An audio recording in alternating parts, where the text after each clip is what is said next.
the Yukon Tomtenissar. Today I want to share a story about my winter deep in the Yukon with my grandfather and the strange things that occurred during those dark, frozen months.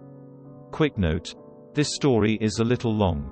About 3 years ago, when I was at the spry age of 18, I had decided that I wanted to take a year off of school before going to university, do a bit of soul searching if you will. Well, as it happened, my father decided that this would be a great opportunity. You see, my grandfather Dana had been trying to get me to go out to his cottage for a few years now, to learn a little about yourself and your heritage. Now, my grandfather is the toughest son of a bitch I have ever seen in my life. An example: when I was 15, my family took me skiing in Jasper and my grandfather tagged along. During that trip, Dana hit a fallen log that had been ever so lightly covered in snow and plowed straight into a spruce tree. Tore his lip open down to the cheek. Once we caught up to him and started freaking out and talking of getting an ambulance, he just calmly stood up, told us, while his lip was hanging open enough to see his teeth, that he would be fine and was going to go back to the lodge to patch himself up. As it turns out, this involved him skiing all the way back, grabbing a sewing needle and some fishing line, and stitching his own face back together in the bathroom mirror. An hour later he was back out on the slopes as though nothing had happened. He still has a vicious scar too. He is a born Swede, a massive guy, around 6'6" and pretty muscled despite being in his 60s. He's a pretty quiet guy and rather eccentric. He lives on his own in the middle of a frozen hellscape at a time in his life where most would be retired, so go figure. The main reason I hadn't gone with him sooner was because my mother was terrified of me going off to live with my crazy relative for any length of time, despite my father's assertion that I would be well taken care of and was old enough to fend for myself. This year was to be different though. Through some Herculean effort of coercion, likely involving the fact that I was moving out soon anyway, I was granted leave to go with him. My family lives in Alberta and my grandfather off in the northwestern Yukon, past the Minto mine, if anyone here knows the area. It was arranged for me to fly out and meet up with my grandfather, who would then drive us out to his home. After landing, I was greeted with the amusing sight of my grandfather standing about a foot above the rest of the crowd, staring forward waiting for me. We had a quick greeting and before long had hopped in his truck and were making trail towards places where no roads go. We drove for a few hours, not much said between us, though that was pretty standard for him, and finally arrived at what appeared to be little more than a snowy plot near the tree line and away from the road. "So where exactly is your cabin? I didn't see it on the way over," I asked him. He turned to me and smirked. "About 3 days of hiking that way," he pointed into the trees. And so began day one of my adventure. Packs slung over my back and snow up to my calves, we began to walk. The first day went pretty normal. Something that was not going to last, let me tell you now. Along the way he would point out animal tracks and different plants, giving me the basic wilderness survival rundown. Now, I had been raised on a small acreage outside of the also small town of Athabasca, so I was no stranger to the wilderness, but even still my grandfather's knowledge of the wilds seemed near encyclopedic. Anyway, the first day came to a close as the sun hung low in the sky and the snow glittered in the twilight, a beautiful vista if ever I had seen one. We found a small outcropping and built a fire, set a can of beans and some vegetable to cook, and enjoyed the moment. I slept pretty soundly given the -20-ish weather. On the eve of the second day I was shaken awake and told to start walking. "We don't want to spend more nights out here than we have to. It's only going to get colder and these woods are dangerous." Gathering up what I had, little more than a sleeping bag, cloths, some provisions, and 2 knives, we set off again. Now let me tell you, there is nothing more tiring than pushing through snow up to your crotch in the middle of the woods for hours and hours. I like to think I'm in okay shape, but by the time we stopped for a break some 4 hours later, I was about ready to die. My grandfather, of course, seemed unfazed by it. It was around this time that I started to take note of a few things. For anyone who has lived near or spent a lot of time in the woods, you know it's a pretty lively place. Lots of noise and things moving around. Not here. In the winter, everything is still and quiet, a strange feeling when you've heard all your life that if things go quiet in the forest, something bad is near. The uneasiness was offset somewhat by the fact I was still trying to see to it that my lungs were going to explode and my grandfather's calm, uncaring demeanor. Soon enough we had set off again. A few more hours into walking I noticed an odd little cave down the hill we were on. The opening had huge icicles hanging down the front and a few bones could be seen scattered around the area. I turned to my grandfather and asked, pointing towards it, "Should we be worried about that?" At that he stopped and looked at it for a few moments before he just continued walking, saying nonchalantly, "No, long as we get a ways off before night it won't matter." When we finally settled for the night, I was sure I would be out before I hit the ground, but without so much as a glance I was told to wait. He was going to get firewood and start dinner. Sitting myself under a tree I watched as he walked off, leaving me alone in the dwindling light of day. Sitting there, listening to the fading sound of my grandfather walking further and further away, I couldn't help but notice how strangely suffocating the woods were. Now I had spent days camping before, sometimes with friends and other times alone, but this seemed different. Maybe it was the quiet, where the simple act of turning your head to the side seemed to echo through the trees.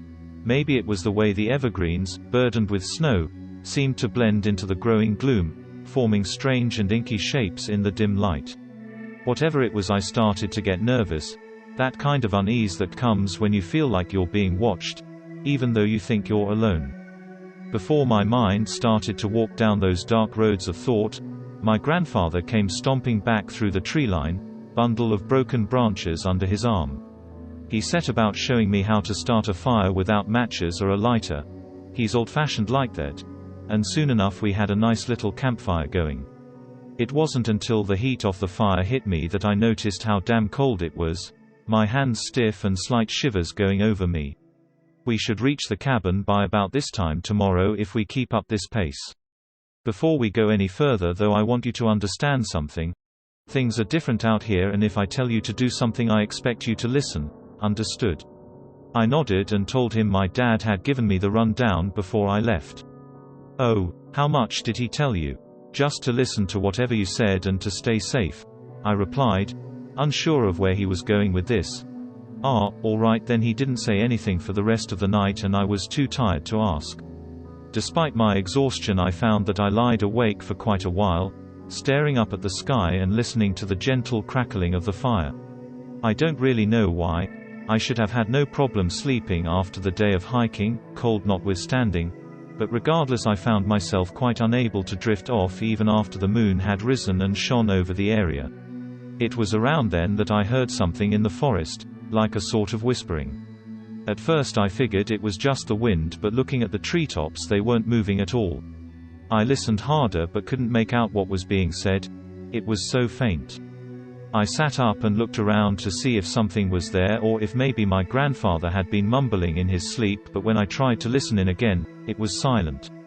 I figured it was just something on the breeze and lay back again. Sleep came soon after. I was once again woken by Dana as the sun had just begun its slow creep over the distant mountains. As we were gathering up our equipment he asked me if I had slept well. I told him that the cold would take a little getting used to, but otherwise it was fine. He just sort of looked at me for a moment before grunting and tying off his pack. Once more we set off, deeper into the wilderness. The third day went without incident. It was only after yet more hours of tedious and exhausting trailblazing that we finally came into view of my grandfather's home.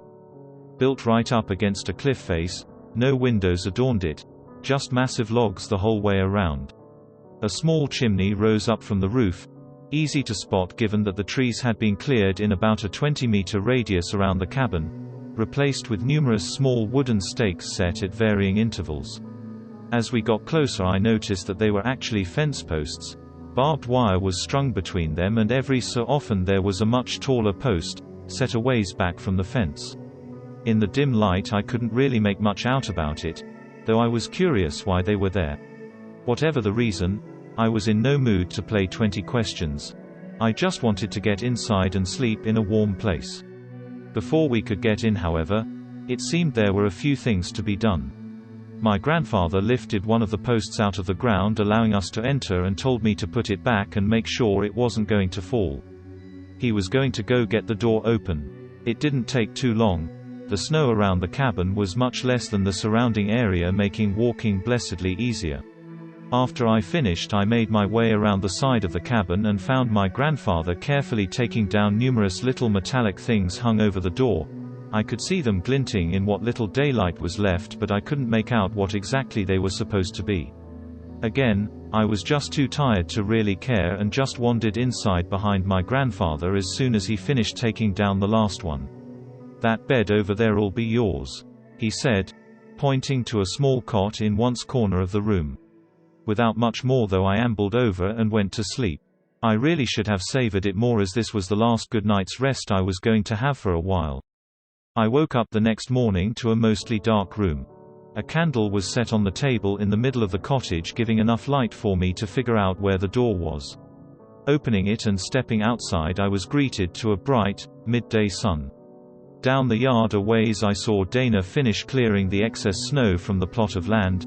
It was low enough that I could actually see the ground, and a few feet beyond the fence the snow rose like a small wall all around us. The light, as well as something in the vein of 14 hours of sleep, allowed me to really take stock of the area around me. I could now see that the tall posts from the night before had been whittled down so that only pale heartwood remained. Carved all over each of them were words, thousands of them all tightly packed and varying from neat to nigh indecipherable scratches. Reading through it, there really didn't seem to be a rhyme or reason to what was written down. Mostly it was just random words, mostly in Swedish and a few in Norwegian. I'm not fluent, but I've picked up a little over the years. I guess Dana had noticed me staring at it as he had begun walking over. "What are these supposed to be?" I gestured to the other posts of a similar nature around the yard. They were part of an ordvag, or word wall. It helps keep things calm at night.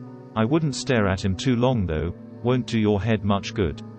In case it wasn't already somewhat apparent, my grandfather was an odd sort. He never liked staying in towns or normal houses and almost always carried these little runes and charms on strings.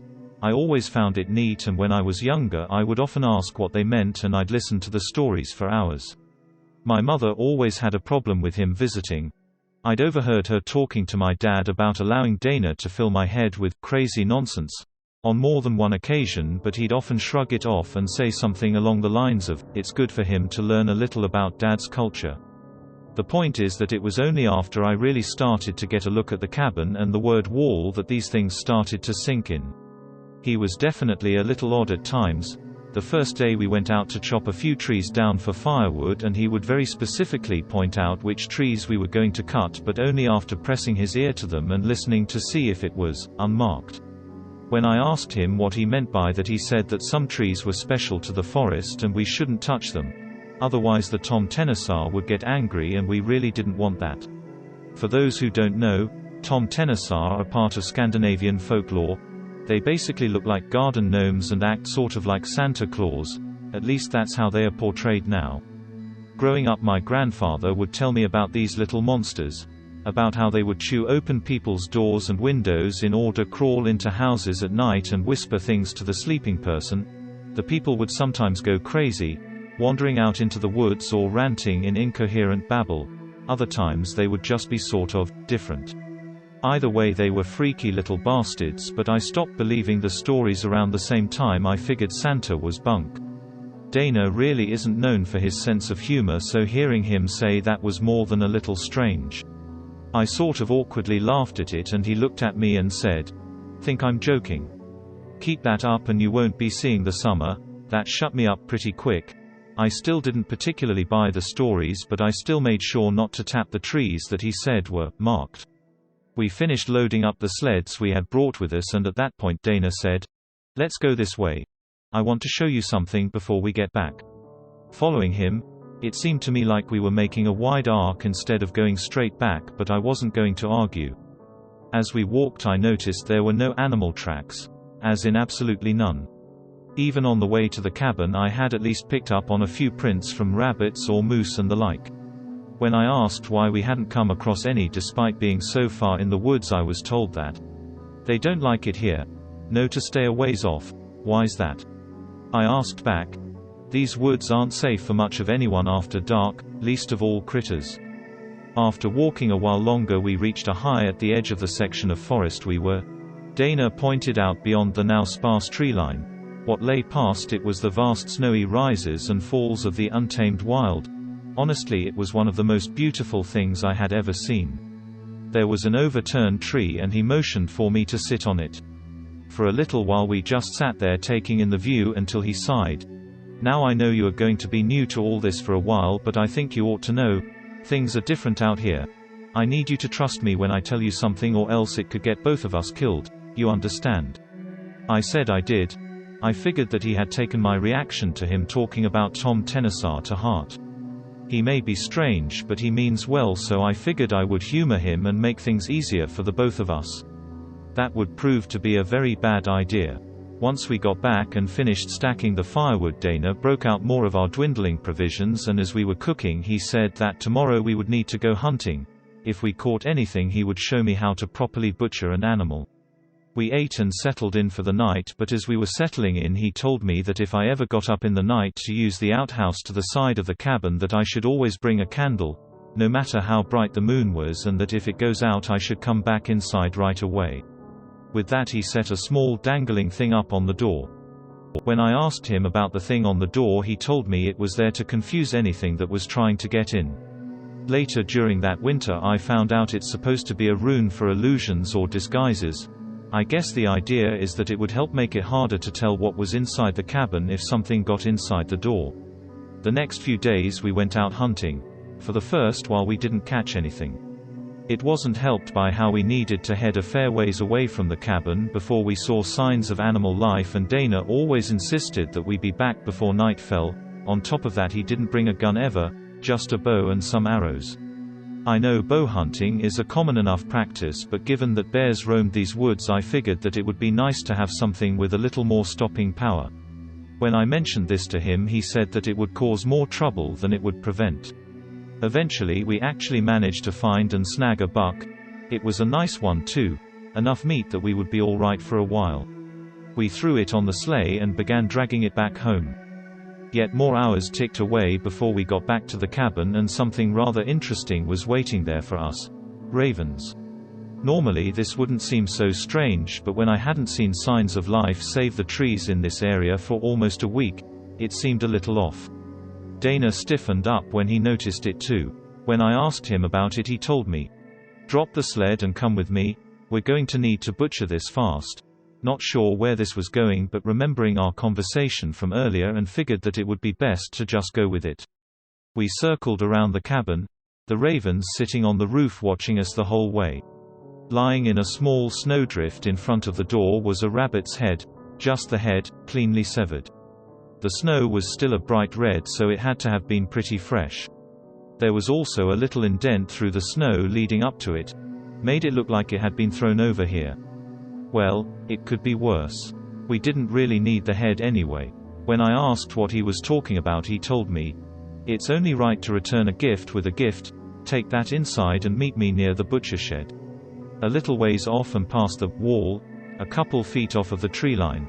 That evening we butchered the deer, and when we were done my grandfather took the head, antlers and all, and walked out into the woods a short ways before gently setting it down and coming back.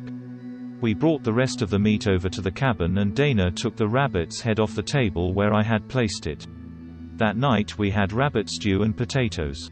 When I asked about why we were going to just eat something we found sitting there he told me it would be rude to just throw it out, and it wasn't wise to insult the neighbors. There are other people out here. I thought you lived alone. Alone? No. I just don't live by people. Who are your neighbors? I thought I already told you. The Tomtenissar live here. I didn't really have a good response to that. The next morning when we went out to check the fence, as was becoming routine, I walked out to see the spot he put the head down. There was nothing there, not even a bit of blood. The next few weeks went by in relative peace. We would collect firewood on every so often, we went ice fishing occasionally, and every morning we cleared snow away from the cabin. The temperature continued to drop as the winter solstice drew near, the already short days becoming a scant few hours of near-perpetual twilight. You'd think it would get old seeing the same setting sun throughout most of the day, but you'd be wrong. It managed to be breathtaking each and every time. I probably would have stood there staring at it all day if I wasn't being ushered along by Dana. Things probably would have continued much the same way if I hadn't fucked up one night. It was somewhere around mid-December.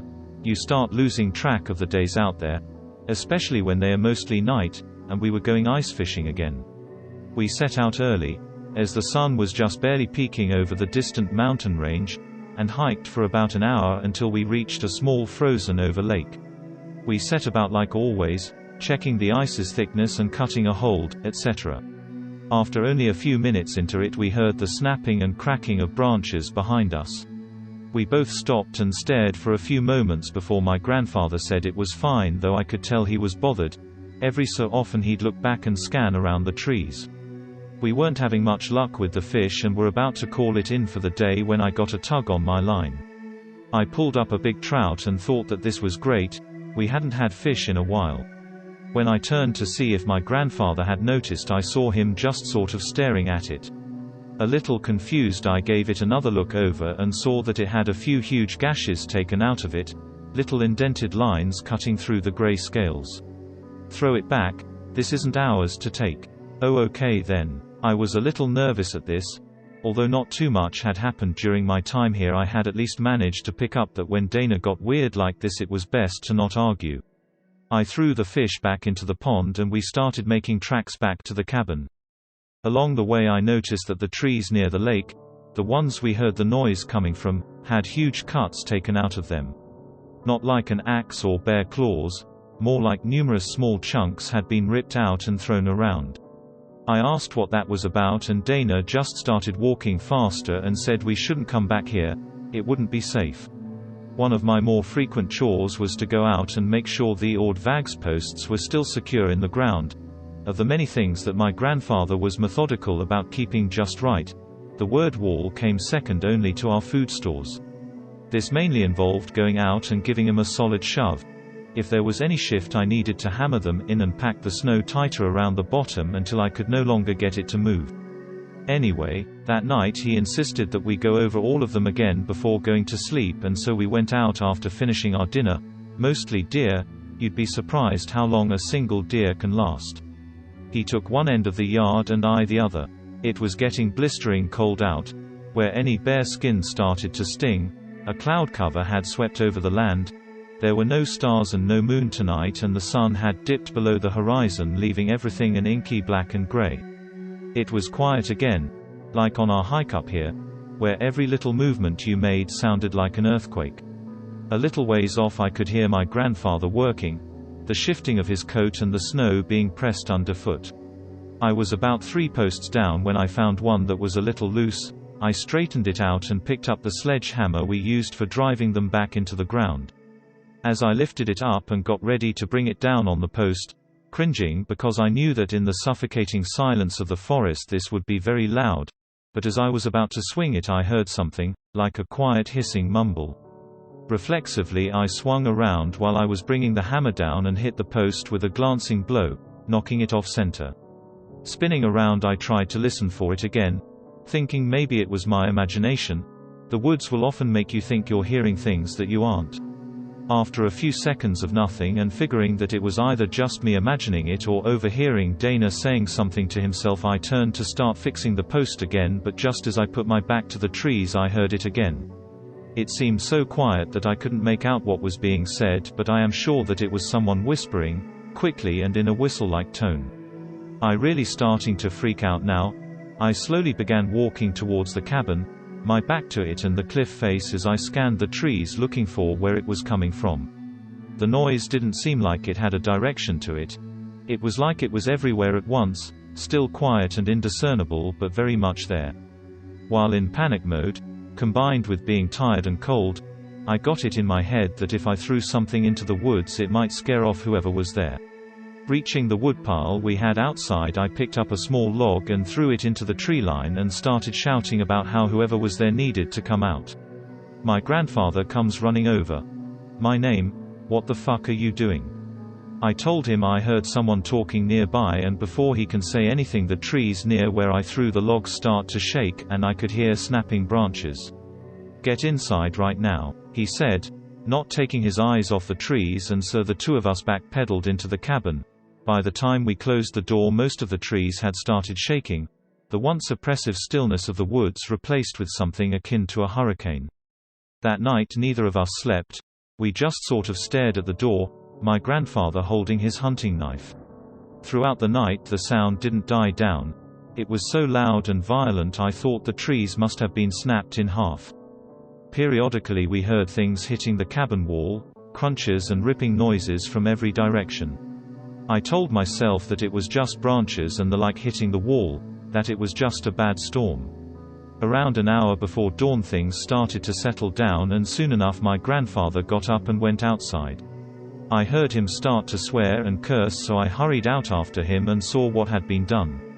The outside walls of the cabin had been covered, every inch from top to bottom, with words, violently slashed into the wood. Chunks had been ripped out of the corners and the door. The fence was in ruins, some of the barbed wire having been thrown into the treetops and many of the posts smashed into splinters. After a string of curses that I could barely even understand, he started to calm down. "Never do anything like that again, ever. Come on, we need to get the fence fixed before nightfall." And like that he set off to start gathering up the broken fences. At this point I had gone from thinking my grandfather was a little unhinged and had started to take his native folklore to heart, right up to thinking he was the sanest man on earth. I helped him pick up the scattered remains of the fence. Ever so often we would find little bits of fabric or hair stuck in the barbs. I didn't want to ask why. We were making good time on having the barbed wire fixed, but I was still worried. Most of the posts that made up the word wall had been broken or were missing. When I asked about this, he said that they won't like it, but hopefully they just did this as a warning. Tomorrow we'll go hunting and bring 'em back something. A thank you for not killing us last night. Just as the sun started to set again. At this point in the year there was only about 6 hours of daylight, making it difficult to do much. We had managed to get the barbed wire back into a rough semicircle around the cabin.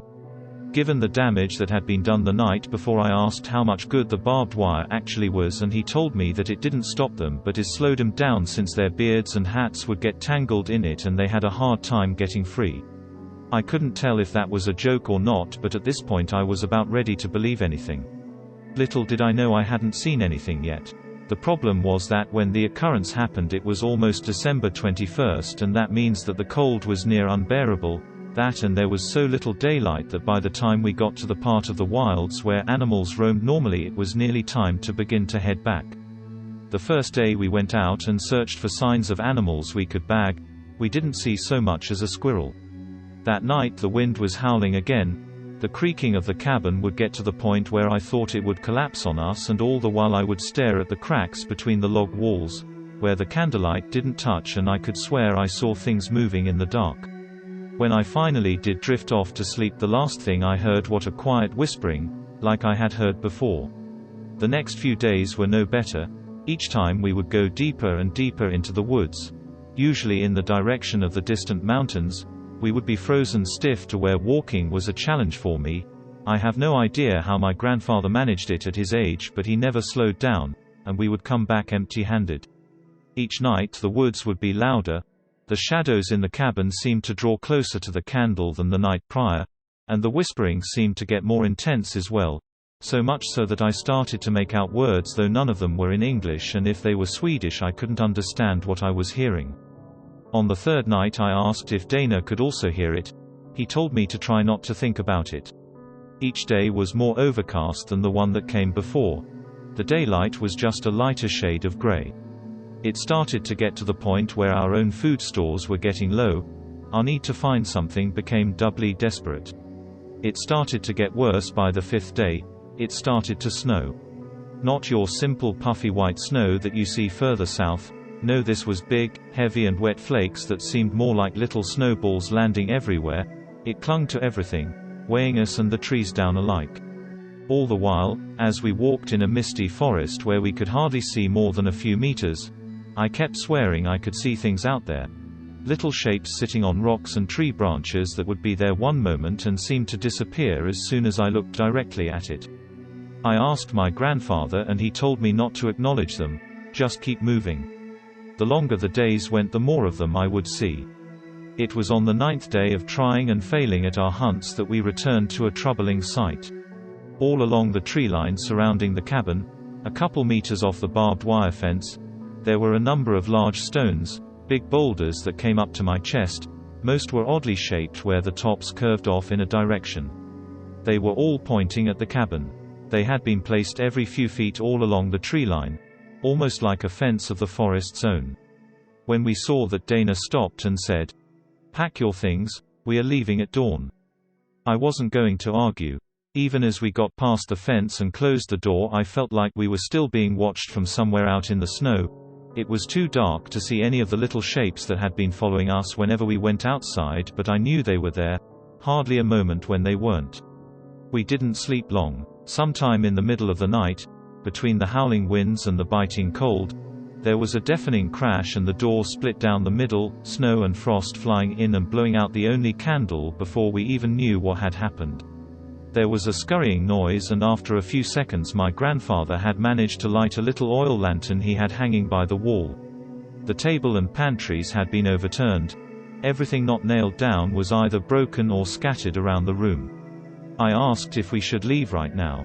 He told me that was what they wanted us to do, that we would wait until first light. It was the longest night of my life. We sat there shivering and staring at the broken door, the lantern's light just barely keeping the dark and who knows what else away. Several times I thought I saw something there, just outside the door, watching. When I saw the horizon getting brighter, it was like waking from a nightmare, only this one wasn't quite over. We grabbed whatever hadn't been broken and made for civilization. The snow had stopped, but the clouds still hung heavy above us. It would be 3 days until we got to the truck. We moved as fast as we could. The snow was so deep and clingy that we had to stop every kilometer or so just to wipe it off. It weighed us down more than our packs did. I don't know how far we traveled. I know we didn't stop, and I don't think we ate until it started getting dark. Dana said to get as much firewood as I could find. We were going to need a big fire. What about the marked trees? I said to him. I still wasn't sure if things could get worse. Fuck them. They're already pissed, it won't matter much now.